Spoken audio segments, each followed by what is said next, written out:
Olá, meu nome é Vitor Lessa, eu sou músico, violoncelista, bacharel em música pela Universidade Estadual de Campinas, músico profissional há mais de 15 anos aqui na região metropolitana de Campinas.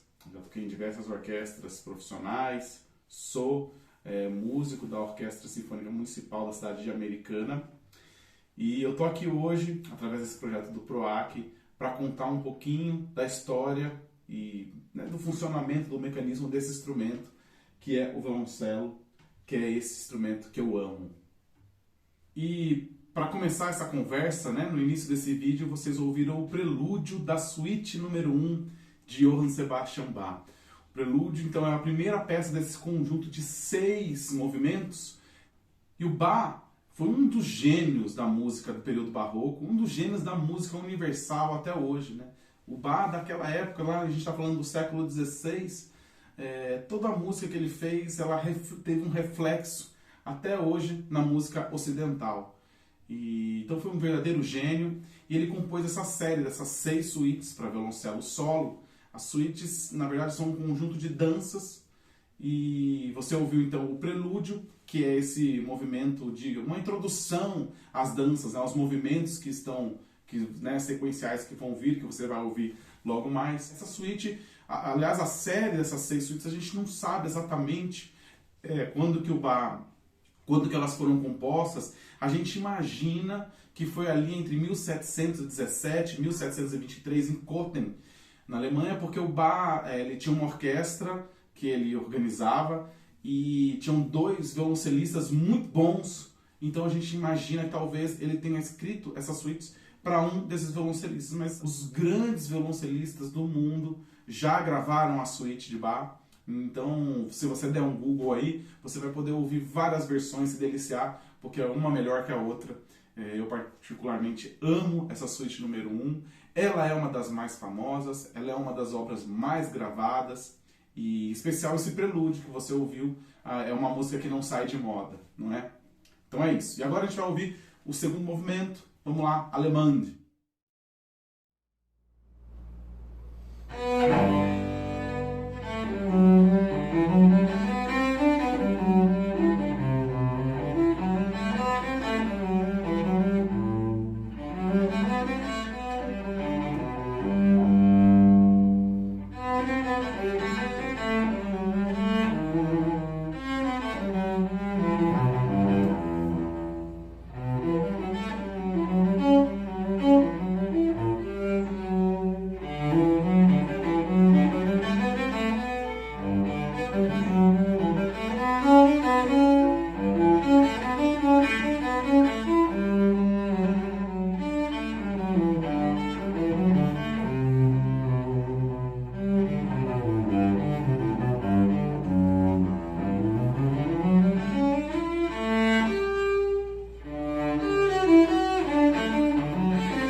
Muito bem, você ouviu então a Allemande, esse movimento bonito, rico, todo em semicolcheias. Semicolcheias é uma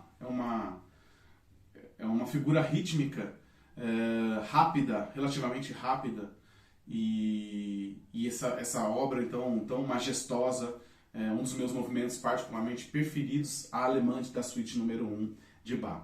Eu quero aproveitar o gancho para contar então um pouquinho da história do instrumento, né, da história do violoncelo. O violoncelo, a primeira vez que apareceu alguma informação sobre o instrumento, sobre esse instrumento, foi a partir de uma série de sonatas italianas datadas de 1665. Agora, o instrumento mesmo em si, vou pegar aqui, olha, ele teve a definição desse formato dele a partir de 1680. E quem definiu esse formato do instrumento, esse formato do violoncelo, foi a família, claro, Stradivari. E a gente tem, então, a família dos instrumentos, né? A gente tem o violino, que é o instrumento aquele menor, né? Que vocês já devem conhecer, já devem ter visto. A viola, que é um pouquinho maior que o violino, parece muito o violino. Depois a gente tem o violoncelo, na família das cordas, né? Que é esse instrumento maior, seria como uma voz tenor, um instrumento com uma textura mais grave, né? Médio, grave, apesar que ele atinge notas bastante agudas também. E a gente tem para encerrar ali a família o contrabaixo, que também é um instrumento aí que já pega o baixo, né, como o próprio nome diz, da voz, né, da tessitura, então é um instrumento bem grave. E o violoncelo, no começo, né, quando ele surgiu, ele era considerado um instrumento relativamente coadjuvante. Ele era um instrumento de acompanhamento, né? Ele acompanhava, fazia os baixos contínuos, acompanhava o cravo e acompanhavam os solistas. E aí um pouco depois, principalmente Boccherini começou a compor alguns concertos, sonatas para esse instrumento com algum protagonismo. E aí ele foi se desenvolvendo, o virtuosismo do instrumento, a maravilhosidade desse instrumento, das possibilidades que existem com o violoncelo, né?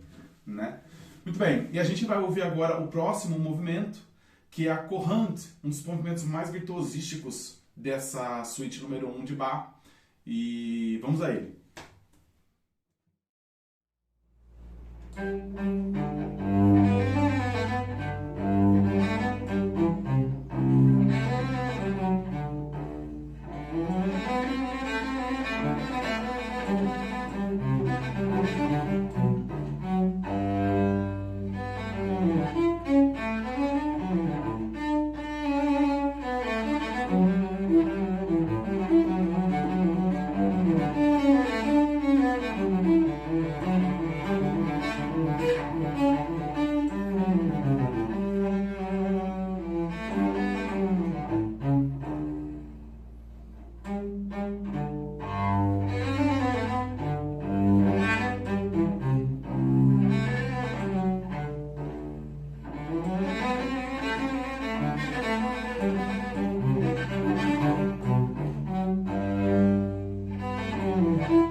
bem, você ouviu então a Chorale, uma música mais virtuosística, né? Um movimento mais virtuosístico dessa suíte. Eu quero contar um pouquinho sobre a estrutura do instrumento, a estrutura do violoncelo. Então a gente tem aqui no começo a voluta ou cabeça também pode ser chamada. Ela tem essa forma bonita, né? Essa forma em espiral. A gente tem aqui então as cravelhas superiores, que servem para afinar, né? A gente prende as cordas nas cravelhas e gira ela aqui para dar a afinação do violoncelo. A gente tem aqui essa parte preta onde a gente coloca os dedos, a gente chama de espelho. Então o espelho é onde a gente faz dedilha, né? As notas. A gente tem também esses furos que a gente chama de Fs. São a parte onde, né, a caixa de som do instrumento, vamos dizer assim. Né, sai a ressonância do instrumento. Então é o F, o instrumento ele é um instrumento de madeira todo oco. Né? A gente tem também aqui o cavalete, que é essa parte de madeira mais clara. Ele é solto, ele não é colado no violoncelo. Ele é uma peça que ela é presa sob pressão. A pressão das cordas com o tampo. Então faz essa pressão aqui e trava o cavalete. Então aqui a gente tem o cavalete, que tem esse formato aqui, onde a gente coloca as cordas. Essa parte preta, onde a gente prende as cordas, a gente chama de estandarte. E nele, muitas vezes, a gente tem os afinadores, os microafinadores. Então, para a gente fazer uma afinação mais fina do instrumento, né, mais ali quando só falta um pouquinho para a afinação chegar, a gente usa os microafinadores. E uma coisa especial que o violoncelo tem, que é diferente do violino e da viola, é essa haste aqui, que a gente chama, deixa eu tirar aqui, a gente chama de espigão. Então, antigamente, o violoncelo não tinha essa haste, né? No período barroco, inclusive, ele não se usava essa haste. O instrumento era preso entre as pernas. Mas com o desenvolvimento, né, com a modernização do instrumento, criou-se então esse espigão, essa haste para o instrumento travar. E além dessa estrutura toda que vocês conseguem ver, né, dentro do instrumento, então essa parte oca do tampo, a gente tem a barra harmônica, que é uma barra de madeira que fica desse lado aqui, com a parte interna do violoncelo. E a gente tem a alma. A alma é um toquinho de madeira, uma madeira um pouco mais porosa, um pouco mais... um pouco menos maciça, que ela fica aqui entre o cavalete, né, esse tampo, um taquinho de madeira que atravessa aqui o tampo de superior até o tampo inferior. Então vamos agora para o próximo movimento. A gente vai ouvir então agora a sarabande, um dos movimentos mais contemplativos dessa suíte de Bach. Vamos lá, sarabande.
Você ouviu então agora a sarabande, que é um movimento mais contemplativo, né? A sarabande é uma dança fúnebre, né? No seu texto original, né? Desse conjunto de danças. Então ela é contemplativa, ela é serena. Eu quero aproveitar, a gente falou já do violoncelo, vou falar aqui um pouquinho do arco do violoncelo, né? Então essa ferramenta aqui, esse instrumento aqui, a gente chama de arco. E ele é dividido em talão, que é essa parte preta aqui, ó, talão onde a gente apoia os dedos, o meio, claro, o meio, e a ponta. A ponta do arco tem essa ponta bonita aqui, esse formato bonito. E aí a gente tem também a crina, e aí para quem não sabe, crina mesmo, é o cabelo do cavalo, né? O rabo, o pelo do rabo do cavalo, olha. A crina, ele é feito de vários cabelinhos. A gente passa uma resina nesse breu, né? Uma resina que chama breu nessa crina, para ela ter uma aderência com as cordas do violoncelo e o som conseguir ser projetado. Então, para tocar o violoncelo, a gente usa principalmente o arco, mas também a gente tem uma outra referência que a gente também usa bastante, principalmente quando é acompanhamento de coisas, a gente usa o pizzicato, que é quando a gente belisca as cordas. Então, a gente dá uma beliscadinha, ó, vamos ouvir o som. Quero falar um pouquinho das 4 cordas do violoncelo, né? Toda a família das cordas da orquestra possuem 4 cordas. E o violoncelo não é diferente. A distância entre uma corda e outra, a gente chama de uma distância em quintas. O que quer dizer isso? De 5 em 5 notas. A primeira corda, que é a mais grave, essa corda mais grave, é a corda Dó. Então a gente conta a partir do Dó 5 notas, a gente vai ter a próxima. Então, Dó, Ré, Mi, Fá, Sol. Então aqui a gente tem o Sol. É a próxima corda do violoncelo. O Dó mais grave vai ficando sempre mais agudo. Percebam, ó. Pronto. A próxima corda, 5 notas depois do Sol. Sol, Lá, Si, Dó, Ré. Ré. Vamos ouvir então como que vai ficando pro agudo. E a última corda é o Lá. Ré, Mi, Fá, Sol, Lá. Vamos ouvir todas?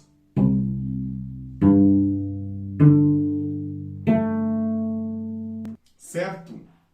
Bom, agora a gente vai ouvir os minuetos, minueto 1 e 2 da suíte número 1 de Johann Sebastian Bach. Vamos seguir com eles. Você vai reparar que o minueto, ele é executado o primeiro e logo em sequência o segundo e volta para finalizar com o primeiro. Vamos lá.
agora acho legal a gente falar um pouquinho do instrumento como uma peça dentro de uma orquestra ou de um grupo, né? E o violoncelo hoje já é um instrumento com grande protagonismo e com uma versatilidade muito grande, né? Ele é um instrumento que ele não fica só preso na música de concerto, na música da orquestra, ou no solo, ou, né, ele já é um instrumento que já está cada vez mais dentro de um contexto da música popular brasileira, da música pop internacional, de vários formatos, com bandas, né? Você já consegue ver o instrumento, o violoncelo, tanto com um protagonismo, quanto com dentro de grupos. Então vamos agora para o último movimento, que é a Giga, o sexto movimento da suíte número 1 de Johann Sebastian Bach. Giga.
Muito bem, você ouviu a Giga, o último movimento dessa suíte maravilhosa.